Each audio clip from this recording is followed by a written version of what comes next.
हाँ जी स्टूडेंट्स, ਆਪਾਂ ਹੁਣ ਇਲੈਕਟ੍ਰੋਸਟੈਟਿਕਸ ਦਾ ਪਹਿਲਾ ਚੈਪਟਰ ਕਰ ਲਿਆ ਨਾ ਐਨਸੀਈਆਰਟੀ ਦੇ according. Electrostatics charges and field. ਹੁਣ ਇਸ ਤੋਂ ਬਾਅਦ ਜਿਹੜਾ ਵੇ ਇਲੈਕਟ੍ਰੋਸਟੈਟਿਕਸ ਦਾ ਸੈਕੰਡ ਚੈਪਟਰ ਜਿਹੜਾ ਸ਼ੁਰੂ ਕਰ ਰਹੇ ਹਾਂ ਉਹ ਹੈਗਾ ਇਲੈਕਟ੍ਰਿਕ ਪੋਟੈਂਸ਼ੀਅਲ। ਇਲੈਕਟ੍ਰਿਕ ਪੋਟੈਂਸ਼ੀਅਲ ਵੀ ਇੱਕ ਚਾਰਜ ਦੀ ਪ੍ਰੋਪਰਟੀ ਹੈਗੀ, ਜਿਸ ਤਰ੍ਹਾਂ ਇਲੈਕਟ੍ਰੋਸਟੈਟਿਕ ਫੋਰਸ ਇਲੈਕਟ੍ਰਿਕ ਫੀਲਡ ਸੀ। ਅੱਗੇ ਕਿਸਦਾ ਹੋਰ ਫਿਨੋਮੇਨਨ ਆਪਾਂ ਕਰ ਰਹੇ ਹੈਗੇ ਆ ਇਲੈਕਟ੍ਰਿਕ ਪੋਟੈਂਸ਼ੀਅਲ। ਹੁਣ ਇਲੈਕਟ੍ਰਿਕ ਪੋਟੈਂਸ਼ੀਅਲ ਸਮਝਣ ਤੋਂ ਪਹਿਲਾਂ ਤੁਹਾਨੂੰ ਇੱਕ ਵਰਡ ਸਮਝਣਾ ਪਊਗਾ, electric potential difference. Electric potential difference ਦਾ ਮਤਲਬ ਕੀ ਹੁੰਦਾ, ਜਿਵੇਂ ਮੰਨ ਲਓ ਆਪਣਾ ਰੂਮ ਹੈ, ਰੂਮ ਦੇ ਵਿੱਚ ਇਲੈਕਟ੍ਰਿਕ ਫੀਲਡ ਹੈਗੀ, ਇਲੈਕਟ੍ਰਿਕ ਫੀਲਡ ਤਾਂ ਚਾਰजेस ਕਰਕੇ ਹੀ ਆਉਗੀ। ਸਪੋਜ਼ ਇੱਕ ਜਗ੍ਹਾ ਚਾਰजेस ਨੇ ਇਲੈਕਟ੍ਰਿਕ ਫੀਲਡ ਪ੍ਰੋਡਿਊਸ ਕਰ ਦਿੱਤੀ ਆਪਣੇ ਰੂਮ ਦੇ ਵਿੱਚ। ਹੁਣ ਕੋਈ ਵੀ ਦੋ ਪੁਆਇੰਟਸ ਲੈ ਲਓ ਸਪੇਸ ਦੇ ਵਿੱਚ, ਇਹਨਾਂ ਦੋਨਾਂ ਦੇ ਵਿੱਚ ਇੱਕ ਚੀਜ਼ ਦਾ ਡਿਫਰੈਂਸ ਹੋਊਗਾ, ਜਿਸ ਪ੍ਰੋਪਰਟੀ ਨੂੰ ਆਪਾਂ ਕਵਾਂਗੇ ਇਲੈਕਟ੍ਰਿਕ ਪੋਟੈਂਸ਼ੀਅਲ ਡਿਫਰੈਂਸ। ਕੀ ਹੁੰਦਾ ਉਹ ਸਮਝਾਉਣਾ ਹੈ, ਠੀਕ ਹੈ। ਇਹ ਜਿਹੜੇ ਦੋ ਪੁਆਇੰਟਸ ਹੈਗੇ ਆ, ਇਹ ਕਿਸ ਦੇ ਵਿੱਚ ਹੋਣੇ ਚਾਹੀਦੇ ਆ? ਪਹਿਲੀ ਗੱਲ ਇਲੈਕਟ੍ਰਿਕ ਫੀਲਡ ਦੇ ਵਿੱਚ। ਐਂਡ ਦੋ ਚਾਰजेस ਦੇ ਵਿੱਚ ਮੀਡੀਅਮ ਕੀ ਹੋ ਸਕਦਾ? ਕੋਈ ਵੀ ਹੋ ਸਕਦਾ, 에ਅਰ ਵੀ ਹੋ ਸਕਦਾ, ਕੋਈ ਮੈਟਲ ਵੀ ਹੋ ਸਕਦਾ, ਮਾਈਕਾ ਵੀ ਹੋ ਸਕਦਾ, ਵਾਟਰ ਵੀ ਹੋ ਸਕਦਾ, ਠੀਕ ਹੈ। ਇਸ ਲਈ ਪਹਿਲਾਂ ਆਪਾਂ ਨੂੰ ਇਲੈਕਟ੍ਰਿਕ ਪੋਟੈਂਸ਼ੀਅਲ ਕਰਨ ਤੋਂ ਪਹਿਲਾਂ ਆਪਾਂ ਨੂੰ ਸਮਝਣਾ ਪਏਗਾ ਇਲੈਕਟ੍ਰਿਕ ਪੋਟੈਂਸ਼ੀਅਲ ਡਿਫਰੈਂਸ। ਸਪੋਜ਼ ਚਲੋ ਇਹ आप इलेक्ट्रिक फील्ड अप्लाई कर देती इन दैट डायरेक्शन, ठीक है। इलेक्ट्रिक फील्ड लाइंस किधरों जानी है? Positive to negative. हुण तुसी कीता, तुसी कोई पॉइंट ले दो, पॉइंट ए एंड दूसरा पॉइंट जेड़ा तुसी कंसीडर कीता है वो मान लो पॉइंट हैगा बी। ये दोनों पॉइंट्स किस दे विच है? इलेक्ट्रिक फील्ड दे विच। ਹੁਣ ਇਹਨਾਂ ਦੋਨਾਂ ਪੁਆਇੰਟਸ ਦੇ ਵਿੱਚ ਆਪਾਂ ਇਲੈਕਟ੍ਰਿਕ ਪੋਟੈਂਸ਼ੀਅਲ ਡਿਫਰੈਂਸ ਕੈਲਕੂਲੇਟ ਕਰਨਾ ਹੈ। ਹੁਣ ਇਲੈਕਟ੍ਰਿਕ ਪੋਟੈਂਸ਼ੀਅਲ ਡਿਫਰੈਂਸ ਕਿਸ ਤਰ੍ਹਾਂ ਕੈਲਕੂਲੇਟ ਕਰਾਂਗੇ? ਤੁਸੀਂ ਕੀ ਕਰੋ, ਇੱਥੇ ਇੱਕ ਚਾਰਜ ਰੱਖ ਦਿੱਤਾ, ਸਪੋਜ਼ ਪੋਜ਼ਿਟਿਵ ਚਾਰਜ ਰੱਖ ਦਿੱਤਾ। ਇਹ ਚਾਰਜ ਸਮਾਲ ਚਾਰਜ, ਠੀਕ ਹੈ, ਸਮਾਲ ਚਾਰਜ ਹੋਣਾ ਚਾਹੀਦਾ। ਹੁਣ ਇਸ ਚਾਰਜ ਦੇ ਉੱਪਰ ਤੁਹਾਨੂੰ ਪਤਾ ਹੈ ਇਲੈਕਟ੍ਰਿਕ ਫੀਲਡ ਲਾਈਨ ਇਸ ਡਾਇਰੈਕਸ਼ਨ 'ਚ ਜਾ ਰਹੀਆਂ, ਉਧਰ ਜਾਂਦੀਆਂ ਪੋਜ਼ਿਟਿਵ ਟੂ ਨੈਗੇਟਿਵ। ਮਤਲਬ ਇਧਰ ਪੋਜ਼ਿਟਿਵ ਹੋਇਆ, ਪੋਜ਼ਿਟਿਵ ਨੇ ਪੋਜ਼ਿਟਿਵ ਨੂੰ ਕੀ ਕਰਨਾ ਹੈਗਾ? ਰਿਪੈਲ। मतलब इस चार्ज ते इस डायरेक्शन दे विच की लगूगी फोर्स, कितनी? Q into E। E electric field, Q is the charge. हुण तुसीं की करना है, तुसीं इस चार्ज नूं A टू B मूव करवाउणा है। हुण अगर तुसीं इस चार्ज नूं A टू B मूव करवाउणा है तां तुहानूं की करनी पऊगी? ये जो इलेक्ट्रोस्टैटिक फोर्स लग रही है उसते उसे की लगानी पऊगी? अगेंस्ट फोर्स लगानी पऊगी। मान लो ये है अप्लाइड फोर्स। हुण ਜਦੋਂ ਤੁਸੀਂ फोर्स अप्लाई ਕੀਤੀ ਤਾਂ ਇਸ ਨਾਲ ਕੀ ਹੋਇਆ, ਜਿਹੜਾ ਚਾਰਜ ਹੈਗਾ ਸਪੋਜ਼ A ਤੋਂ ਇੱਧਰ ਮੂਵ ਹੋ ਗਿਆ B ਤੱਕ। ਆਪਾਂ ਕੀਤਾ ਕਿਸੇ ਵੀ ਚਾਰਜ ਨੂੰ ਇਲੈਕਟ੍ਰੋਸਟੈਟਿਕ ਫੋਰਸ ਦੇ ਅਗੇਂਸਟ ਆਪਾਂ ਇਲੈਕਟ੍ਰੋਸਟੈਟਿਕ ਫੋਰਸ ਦੇ ਅਗੇਂਸਟ ਆਪਾਂ ਲਗਾ ਕੇ ਫੋਰਸ ਉਸ ਨੂੰ ਮੂਵ ਕਰਵਾਤਾ A ਟੂ B। ਹੁਣ ਦੇਖੋ ਇਹ ਹੈਗਾ, ਮੰਨ ਲਓ ਮੈਂ ਲਿਖ ਦਿੰਦਾ WAB ਹੈਗਾ, ਇਹ ਇਸ ਨੂੰ ਮੈਂ ਲਿਖ ਦਿੰਦਾ ਵਰਕ ਡਨ ਬਾਈ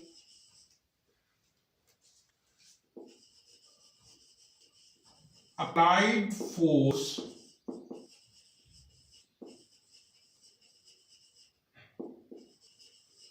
against electrostatic force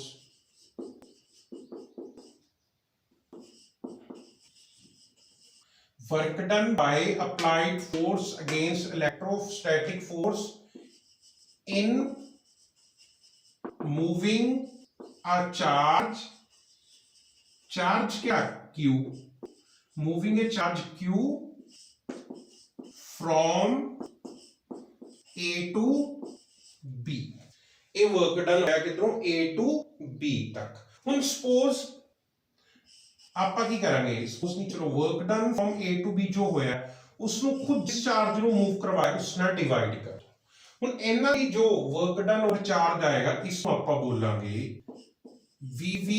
minus VA। ਇਹ ਚੀਜ਼ ਯਾਦ ਰੱਖਣਾ।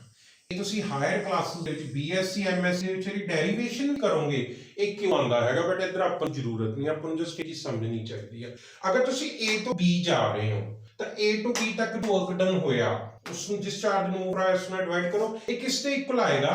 VV minus VA। VV minus VA ਹੋਏਗਾ इसनूं आपां कहांगे electric potential difference from electric potential difference between B and E। ਹੁਣ A एंड B ਦੇ ਵਿੱਚ ਜਿਹੜਾ ਇਲੈਕਟ੍ਰਿਕ ਪੋਟੈਂਸ਼ੀਅਲ ਡਿਫਰੈਂਸ ਹੋਏਗਾ ਕੀ ਹੋਏਗਾ VV VA ਇਹ ਇਸ ਦੇ ਇਕੁਅਲ ਆ ਜਾਏਗਾ। ਹੁਣ ਅਗਰ ਤੁਸੀਂ ਸਪੋਜ਼ ਤੁਹਾਨੂੰ ਮੈਂ ਦੱਸਦਾ ਅਗਰ ਤੁਸੀਂ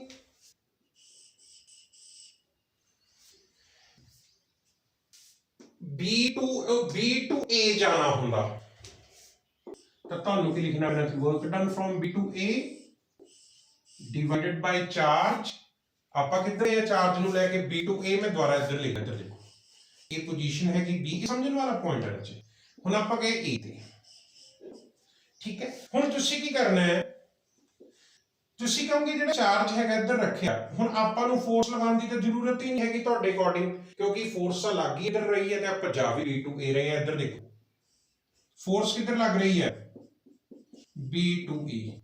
बट ਆਪਾਂ ਕੀ ਕਰਨਾ ਇਸ ਕੇਸ ਦੇ ਵਿੱਚ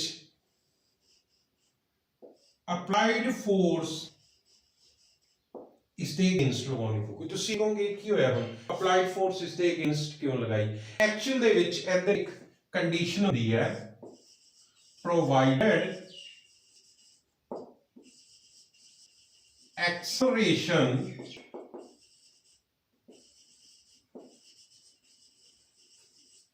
of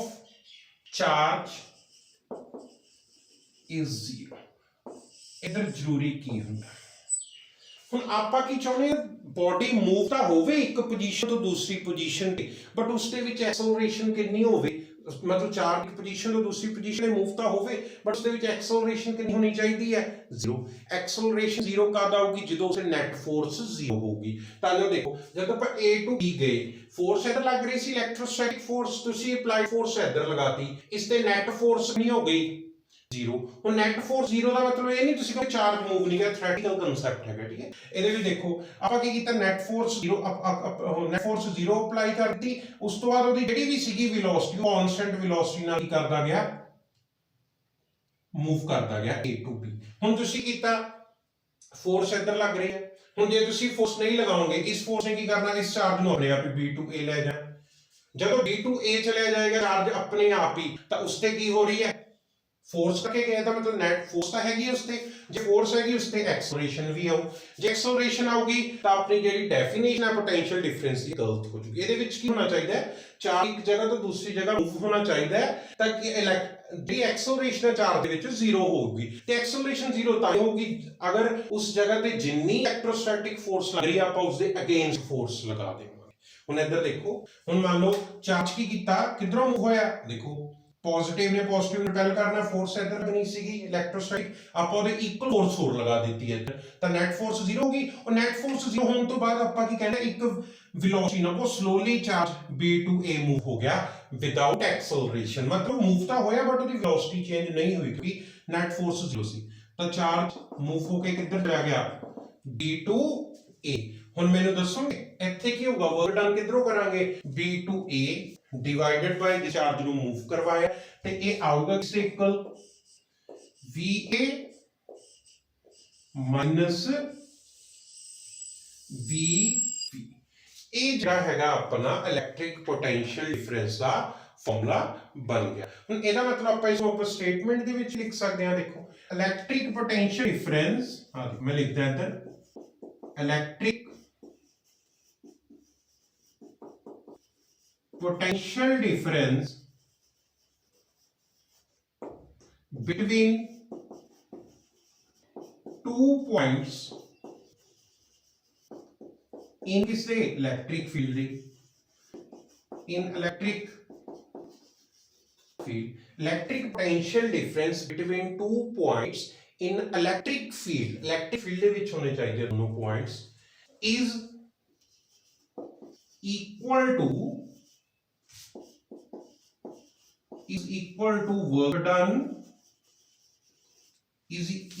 work done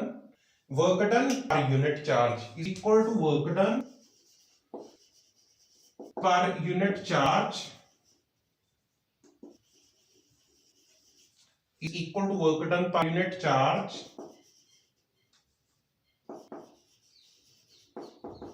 moving between these points without ये point समझने वाला है without acceleration यदि मैं दस्सां ਤੁਹਾਨੂੰ ਸਿੱਧਾ ਵੀ ਦੱਸ ਸਕਦਾ ਸੀ ਇਹ ਵਰਕ ਡਨ ਦਾ ਫਾਰਮੂਲਾ ਜਿਹੜਾ ਤੁਹਾਨੂੰ ਮੈਂ ਦੱਸਿਆ ਬਟ ਇਹ ਮੈਂ ਤੁਹਾਨੂੰ ਐਕਸਪਲੇਨ ਕਰਦਾ ਕਿਉਂਕਿ ਬੁੱਕਸ ਦੇ ਵਿੱਚ ਬਹੁਤ ਸਾਰੀਆਂ ਬੁੱਕਸ ਦੇ ਵਿੱਚ ਨਹੀਂ ਐਕਸਪਲੇਨ ਕੀਤਾ ਹੋਇਆ ਉਹਨਾਂ ਨੇ ਐਵੇਂ ਨਹੀਂ ਦੱਸਿਆ ਕਿ ਫੋਰਸ ਇਸ ਡਾਇਰੈਕਸ਼ਨ 'ਚ ਅਪਲਾਈ ਕਰਨੀ ਹੈਗੀ ਹੈ ਠੀਕ ਹੈ ਹੁਣ ਦੇਖੋ ਇਸ ਕੇਸ 'ਚ ਆਪਾਂ ਜਾ ਵੀ A to B ਰਹੇ ਸੀ ਤੁਹਾਡੀ ਅਪਲਾਈ ਫੋਰਸ ਵੀ ਸੇਮ ਡਾਇਰੈਕਸ਼ਨ 'ਚ ਆ ਗਈ ਹੁਣ ਇਸ ਕੇਸ ਆਪਾਂ ਜਾ ਰਹੇ ਹਾਂ B to A ਬਟ ਤੁਹਾਡੀ ਅਪਲਾਈਡ ਫੋਰਸ ਕੀ ਆਈ ਉਲਟ ਡਾਇਰੈਕਸ਼ਨ ਦਾ ਐਕਚੁਅਲ ਦੇ ਵਿੱਚ ਹੈ ਕਿ ਰਜੇ ਆਪਾਂ ਜਿਹੜੀ ਫੋਰਸ ਲਗਾਉਣੀ ਹੈ ਆਪਾਂ ਇਲੈਕਟ੍ਰੋਸਟੈਟਿਕ ਫੋਰਸ ਦੇ ਕੀ ਲਗਾਣੀ ਹੈਗੀ ਹੈ ਦੇਖੋ ਇਲੈਕਟ੍ਰੋਸਟੈਟਿਕ ਫੋਰਸ ਦੇ ਕੀ ਲਗਾਣੀ ਹੈ ਅਗੇਂਸਟ ਕਿਉਂ ਲਗਾਣੀ ਹੈ ਕਿਉਂਕਿ ਉਸ ਦੇ ਨਾਲ ਹੀ ਉਸ ਦੀ ਨੈਟ ਫੋਰਸ 0 ਹੋਊਗੀ ਤੇ ਐਕਸਲਰੇਸ਼ਨ ਚਾਰਜ ਦੇ ਵਿੱਚ 0 ਆਏਗੀ ਤੇ ਇਹ ਡੈਫੀਨੇਸ਼ਨ ਹੈਗੀ ਚਾਰਜ ਨੇ ਮਤਲਬ ਕਿ ਪੋਟੈਂਸ਼ੀਅਲ ਡਿਫਰੈਂਸ ਫਾਈਂਡ ਆਊਟ ਕਰਨ ਲਈ ਵਰਕ ਡਨ ਇੱਕ ਜਗ੍ਹਾ ਤੋਂ ਦੂਸਰੀ ਜਗ੍ਹਾ ਤੁਹਾਨੂੰ ਚਾਰਜ ਨੂੰ ਮੂਵ ਕਰਾਉਣਾ ਪਏਗਾ ਵਿਦਆਊਟ एक्सलेशन एक बार इसको नोट करो फिर मैं आगे दसना तुहानू थोड़ा जा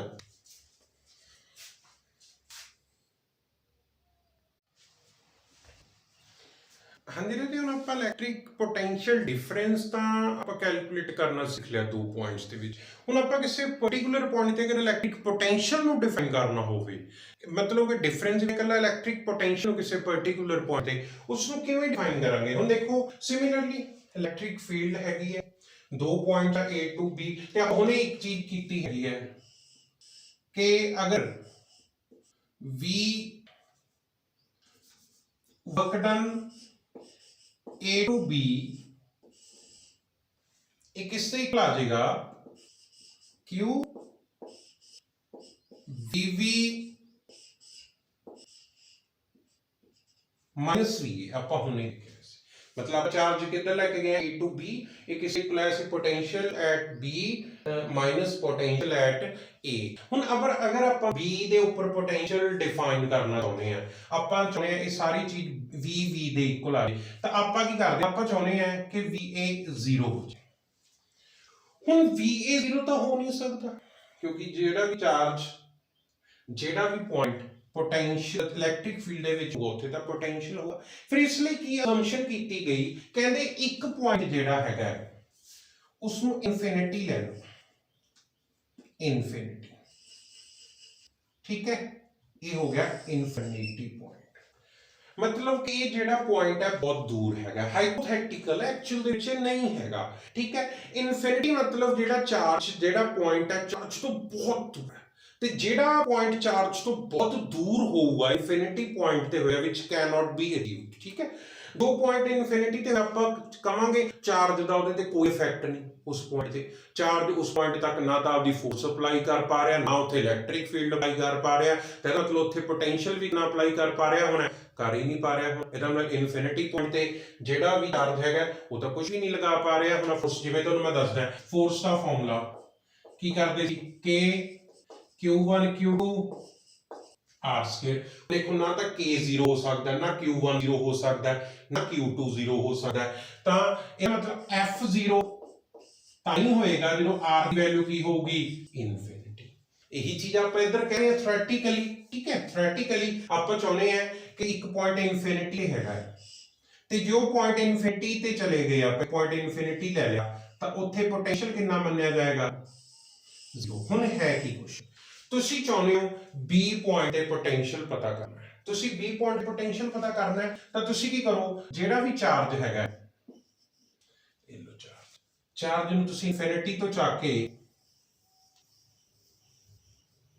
ਇਸ ਪੁਆਇੰਟ ਤੱਕ ਲਿਆਓ B ਤੱਕ ਲਿਆਓ ਹੁਣ ਇੱਧਰ ਦੇਖੋ ਵਰਕ ਡਨ ਕਿੱਥੋਂ ਕੀਤਾ ਆਪਾਂ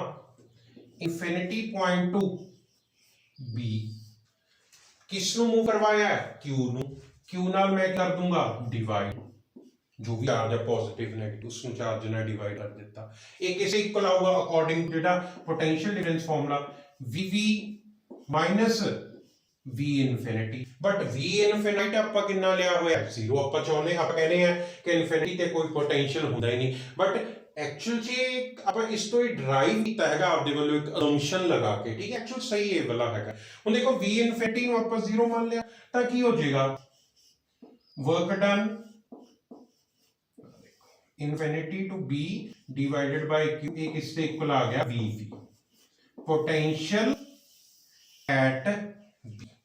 ਇਹ ਬਣ ਗਿਆ electric potential at B the formula ਹੁਣ ਅਗਰ ਤੁਸੀਂ A ਦੇ ਪੋਟੈਂਸ਼ੀਅਲ ਪਤਾ ਕਰਨਾ ਹੈ ਤਾਂ ਚਾਰਜ ਨੂੰ ਕਿੱਥੋਂ move ਕਰਾਓਗੇ infinity to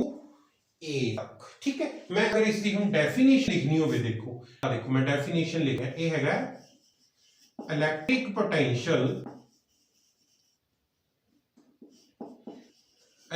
potential at point in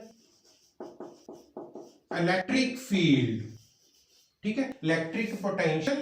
eight कोई भी point in electric field is the amount of work done केड़ा पर unit charge amount of work done per unit charge आ देखो amount of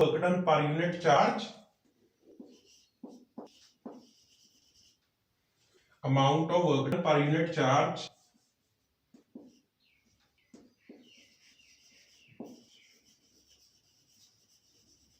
in bringing it from infinity to that point ठीक है तो सब तो मेन चीज विदाउट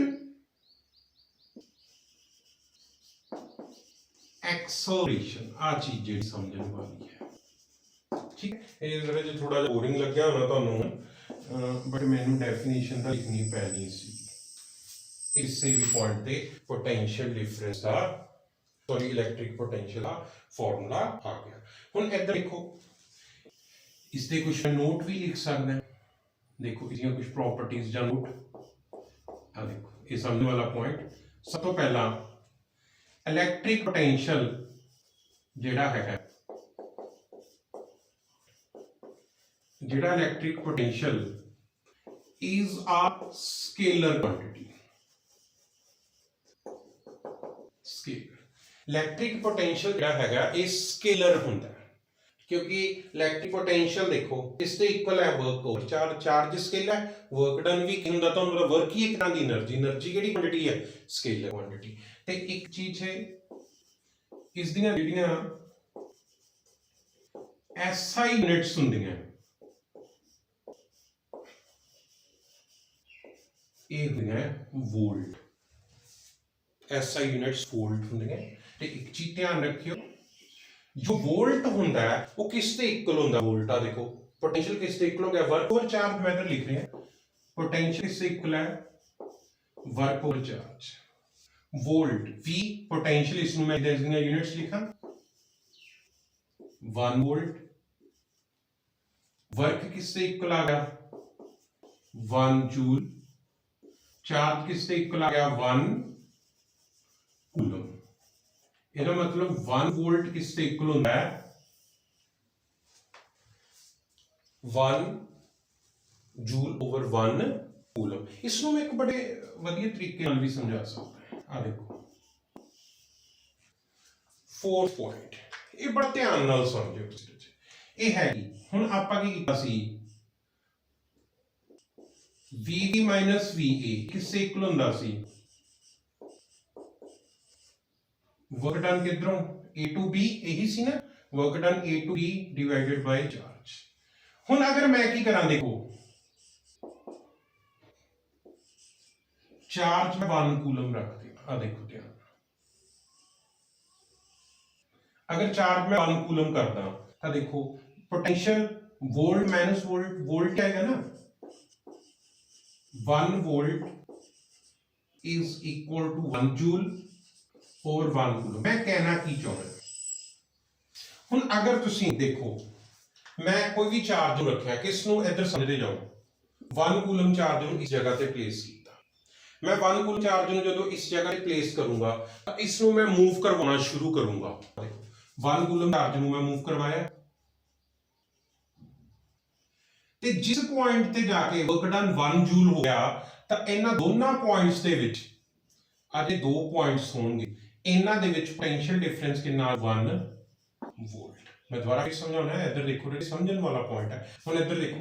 मैं एक पॉइंट लिया ए, एक पॉइंट लिया बी, ਤੁਸੀਂ ਕੀਤਾ ਕਿੰਨਾ ਚਾਰਜ ਕਿੰਨਾ ਰੱਖਣਾ ਹੈ +1 ਕੂਲਮ। 1 ਕੂਲਮ ਚਾਰਜ ਨੂੰ ਕਿੱਧਰ ਲੈ ਕੇ ਗਏ A to B, ਤੁਸੀਂ ਕੀ ਦੇਖਿਆ A ਤੋਂ B ਤੱਕ ਕਿੰਨਾ ਵਰਕ ਡਨ ਹੋ ਗਿਆ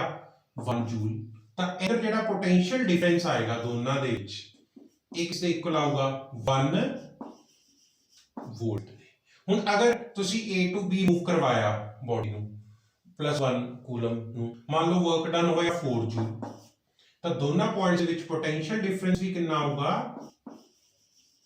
4 ਵੋਲਟ ਆਏਗਾ। ਇਹ ਜਿਹੜਾ ਪੁਆਇੰਟ ਹੈ ਤੁਹਾਨੂੰ ਇੱਧਰ ਸਮਝਾਇਆ, ਠੀਕ ਹੈ। ਸਟਾਰਟਿੰਗ ਰੇ ਥੋੜੀ ਜੀ ਮੈਂ ਤੁਹਾਨੂੰ ਦੱਸਾਂ at the end of formula ਤਾਂ ਇਹੀ ਸਿੱਖਿਆ ਹੈਗਾ ਹਜੇ ਤੱਕ,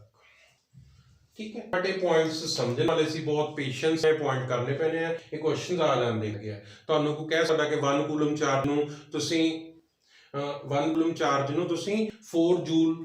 ਤੱਕ ਮੂਵ ਕਰਵਾਇਆ, ਮਤਲਬ ਕਿਸੇ ਪੁਆਇੰਟ ਤੱਕ ਮੂਵ ਕਰਵਾਇਆ ਜਿੱਥੇ ਵਰਕ ਡਨ 4 ਜੂਲ ਹੋ ਚੁੱਕਿਆ, ਤਾਂ ਦੱਸੋ ਪੋਟੈਂਸ਼ੀਅਲ ਡਿਫਰੈਂਸ ਕਿੰਨਾ। ਉਹ ਡਾਇਰੈਕਟ ਤੁਸੀਂ ਕਹਿ ਸਕਦੇ ਹੋ 4 ਵੋਲਟ। ਇਹ ਚੀਜ਼ ਦਾ ਧਿਆਨ ਰੱਖਣਾ। ਇੱਕ ਵਾਰ ਇਸ ਨੂੰ ਨੋਟ ਕਰੋ, ਫਿਰ ਆਪਾਂ ਇੱਕ ਅੱਗੇ ਡੈਰੀਵੇਸ਼ਨ ਕਰਦੇ ਹਾਂ।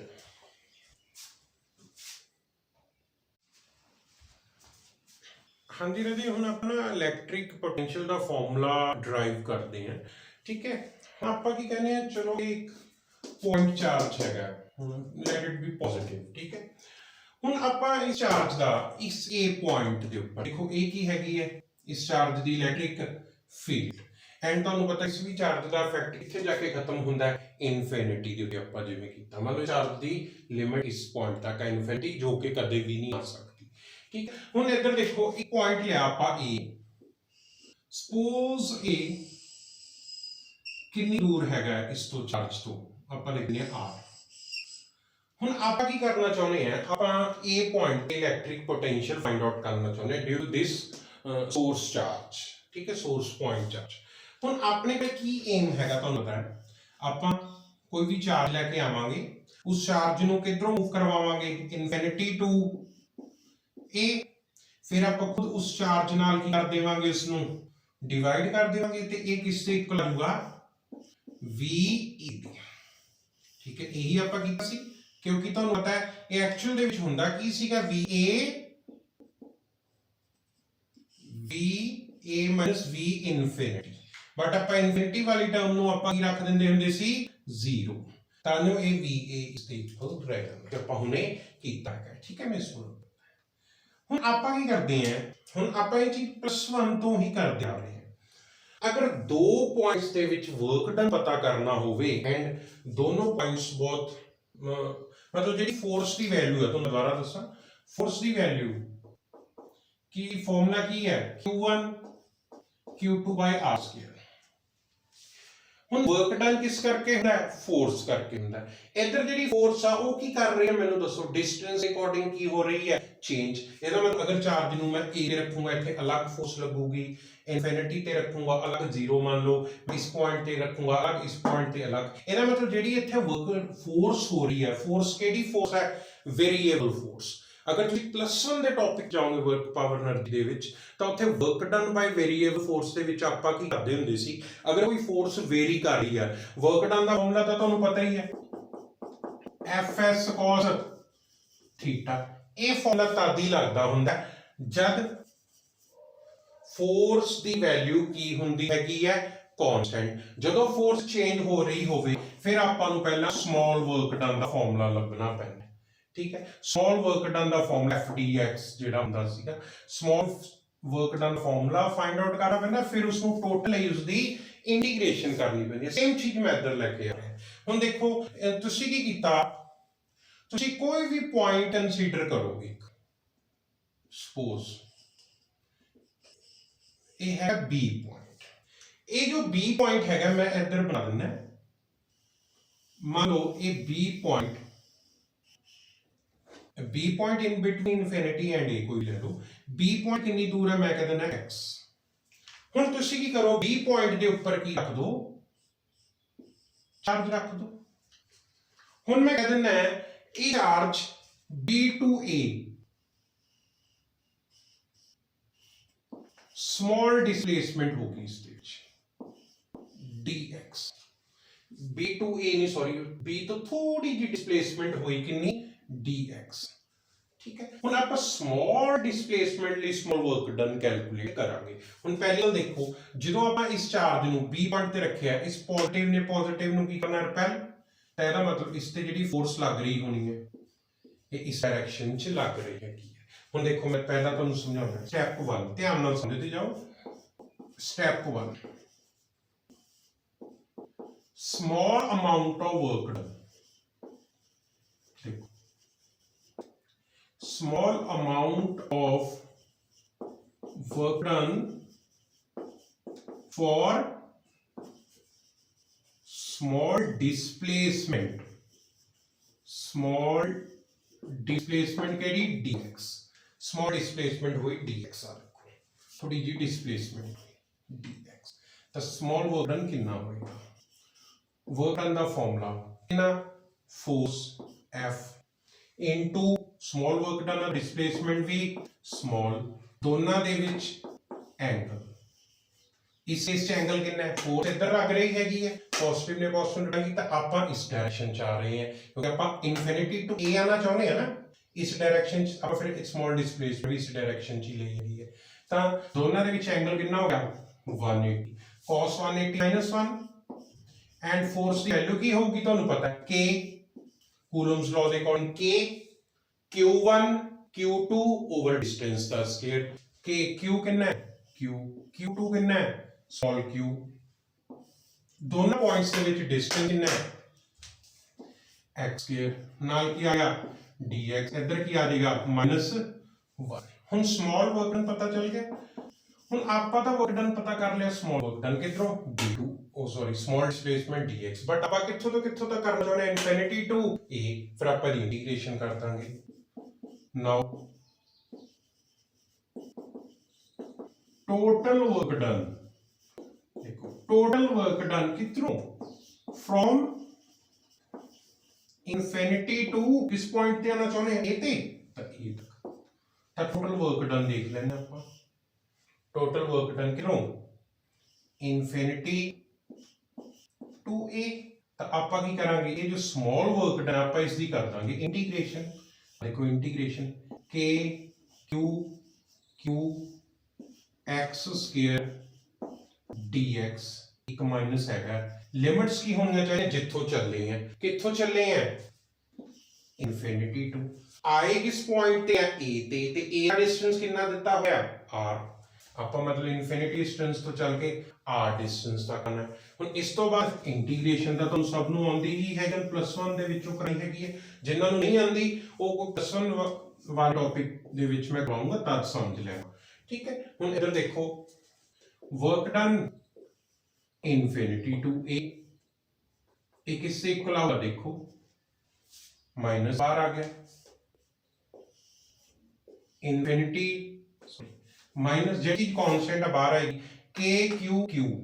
तक बाहर आ जाएगा, इंटीग्रेशन सिर्फ इसकी होएगी 1/x² dx, ठीक है। हुण 1/x² इंटीग्रेशन कितनी हुंदी है तुहानू पता ही है, जिन्हों नहीं पता रहे मैनू मैसेज कर देना, डाउट क्लास मैं तुहानू दोबारा भी कराऊंगा, वैसे तो बहुत बच्चों को पता ही होंदा है। 1/x² इंटीग्रेशन -1/x, लिमिट्स की होंदी है इनफिनिटी टू r, ठीक है। जिसनों ये नहीं पता जो इंटीग्रेशन वाला कांसेप्ट क्लियर करे, infinity to a minus minus plus हो गए k q q, अंदर की है 1/x, ਆਪਾਂ x की पहला अपर लिमिट पुट करांगे 1/r माइनस आके फिर 1/infinity, 1/infinity 0 हो गया, तो work done infinity to a, ये आ गया k q q, ये भी फॉर्मूला बनया आगे जाके यूज करांगे। हुण तुसीं की करो, चार्ज नूं इधर डिवाइड कर दो, चाहे ਇਹ ਕਿਸ ਦੇ ਇਕੁਅਲ ਆ ਗਿਆ के क्यू, इधर मार लिखना भूल गया C R, K Q by R and work done infinity to A divided by charges ਨੂੰ ਕੀ ਕਹਿੰਦੇ ਆ पोटेंशियल एट ए, ਕਿਸੇ ਵੀ ਜ਼ਿਆਦਾ potential E the A point ਦੇ ਉੱਪਰ ਇਹ ਕਿਸ ਦੇ ਇਕੁਅਲ ਆ ਗਿਆ के क्यू बाय आर। ਠੀਕ ਹੈ के क्यू बाय आर, k ਨੂੰ ਤੁਸੀਂ ਕੀ ਲਿਖ ਸਕਦੇ ਹੋ 1 by 4 pi epsilon q by r। ठीक है k ਦੀ ਵੈਲਿਊ ਅਗਰ ਇਹ 에ਅਰ ਹੁੰਦੀ ਤਾਂ ਤੁਹਾਨੂੰ ਇੱਧਰ ਕੀ ਪਾਣਾ ਪੈਣਾ ਸੀ ਨੋਟ ਪਾਣਾ ਪੈਣਾ ਸੀ। ਇਹ electric potential due to point charge ਦਾ ਫਾਰਮੂਲਾ ਬਣ ਗਿਆ। ਹੁਣ ਜਿਹੜੀ ਚੀਜ਼ ਮੈਂ ਦੱਸਣਾ ਚਾਹੁੰਦਾ ਫਾਰਮੂਲੇ ਦੇ ਵਿੱਚ k ਦੀ ਵੈਲਿਊ ਤਾਂ ਪੁੱਟ ਕਰ ਹੀ ਦਿਓਗੇ 1 by 4 pi epsilon, ਜੇ 에ਅਰ ਹੋਈ 1 by 4 pi epsilon ਨੋਟ ਜਿਹਦੀ ਵੈਲਿਊ ਆਪਾਂ ਨੂੰ ਪਤਾ ਹੈ। ਹੁਣ ਦੇਖੋ ਚਾਰਜ ਨੂੰ ਆਪਾਂ ਕਦੋਂ ਪੋਜ਼ਿਟਿਵ ਲੈਣਾ ਕਦੋਂ ਨੈਗੇਟਿਵ ਲੈਣਾ, ਠੀਕ ਹੈ। ਹੁਣ ਦੇਖੋ ਆਪਾਂ ਜਦੋਂ ਆਪਾਂ ਇਲੈਕਟ੍ਰੋਸਟੈਟਿਕ ਫੋਰਸ ਦਾ ਫਾਰਮੂਲਾ ਕੀਤਾ ਸੀ ਜਾਂ ਇਲੈਕਟ੍ਰਿਕ ਫੀਲਡ ਦਾ ਫਾਰਮੂਲਾ ਕੀਤਾ ਸੀ, ਉਹਨਾਂ ਵਿੱਚ ਜੋ ਵੀ ਚਾਰਜ ਦੀਆਂ ਵੈਲਿਊਜ਼ ਆਉਂਦੀਆਂ ਸੀ ਆਪਾਂ ਸਿਰਫ ਉਹਦਾ ਕੀ ਲੈਂਦੇ ਹੁੰਦੇ ਸੀ ਮੈਗਨੀਟਿਊਡ। ਮੈਂ ਤੁਹਾਨੂੰ ਕਹਿੰਦਾ ਸੀ ਪੋਜ਼ਿਟਿਵ ਨੈਗੇਟਿਵ ਨਹੀਂ ਲਿਆ। ਜਿਵੇਂ ਇੱਧਰ ਦੇਖੋ ਫਾਰਮੂਲੇ ਵਿੱਚ ਕੀ ਸੀਗਾ q1 q2 r square, electric field the formula Ki C k q by r square. ਹੁਣ ਪੋਟੈਂਸ਼ੀਅਲ ਦਾ ਫਾਰਮੂਲਾ ਕੀ ਬਣਦਾ k q by r। ਹੁਣ ਚੀਜ਼ ਧਿਆਨ ਰੱਖੋ ਇੱਥੇ ਆਪਾਂ ਗੱਲਾਂ ਮੈਗਨੀਟਿਊਡ ਲੈਂਦੇ ਸੀ, ਪੋਜ਼ਿਟਿਵ ਨੈਗੇਟਿਵ ਨਹੀਂ ਦੇਖਦੇ ਸੀ, ਇੱਥੇ ਨਹੀਂ ਦੇਖਦੇ ਸੀ, ਬਟ ਇਹ ਸਾਈਨ ਦਾ ਧਿਆਨ ਰੱਖੋ ਕਿਉਂ, ਕਿਉਂਕਿ ਇਹ ਕਿਹੜੀ ਕੁਆਂਟੀਟੀ ਸੀ ਵੈਕਟਰ, ਇਹ ਵੀ ਕਿਹੜੀ ਕੁਆਂਟੀਟੀ ਹੈ ਵੈਕਟਰ। ਵੈਕਟਰ ਦੇ ਵਿੱਚ ਜਿਹੜਾ ਸਾਈਨ ਹੁੰਦਾ ਪੋਜ਼ਿਟਿਵ ਨੈਗੇਟਿਵ ਉਹ ਡਾਇਰੈਕਸ਼ਨ ਦੱਸਣ ਲਈ ਕੰਮ ਆਉਂਦਾ। ਹੁਣ ਇਲੈਕਟ੍ਰਿਕ ਪੋਟੈਂਸ਼ੀਅਲ ਤਾਂ ਇੱਕ ਸਕੇਲਰ ਕੁਆਂਟੀਟੀ ਹੈ, ਇਹਦੀ ਤਾਂ ਕੋਈ ਡਾਇਰੈਕਸ਼ਨ ਨਹੀਂ ਹੈਗੀ। ਇਹਦਾ ਮਤਲਬ ਇੱਧਰ ਅਗਰ ਪੋਜ਼ਿਟਿਵ ਚਾਰਜ ਹੈ ਤਾਂ ਪੋਜ਼ਿਟਿਵ ਲਿਖਣਾ ਪਊਗਾ, ਨੈਗੇਟਿਵ ਚਾਰਜ ਹੈ ਤਾਂ ਨੈਗੇਟਿਵ ਲਿਖਣਾ ਪਏਗਾ। ਮੈਂ ਨੈਕਸਟ ਆਰਟੀਕਲ ਦੇ ਵਿੱਚ ਇਸ ਨੂੰ ਐਕਸਪਲੇਨ ਵੀ ਕਰਦਾ, ਤੁਸੀਂ ਇਸ ਵਾਰੀ ਸਾਰੇ ਨੂੰ ਦੇਖ ਲੈਣਾ ਕਿ 1/x² ਦੀ ਜਿਹੜੀ ਇੰਟੀਗ੍ਰੇਸ਼ਨ ਆ ਉਹਨੂੰ ਅਲੱਗ ਤੋਂ ਸੋਲਵ ਕਰ ਲਓ ਆਪਣੇ ਆਪ, ਠੀਕ ਹੈ। ਇਸ ਨੂੰ ਦੇਖੋ ਫਿਰ ਅੱਗੇ ਕਰਦੇ ਆਪਾਂ।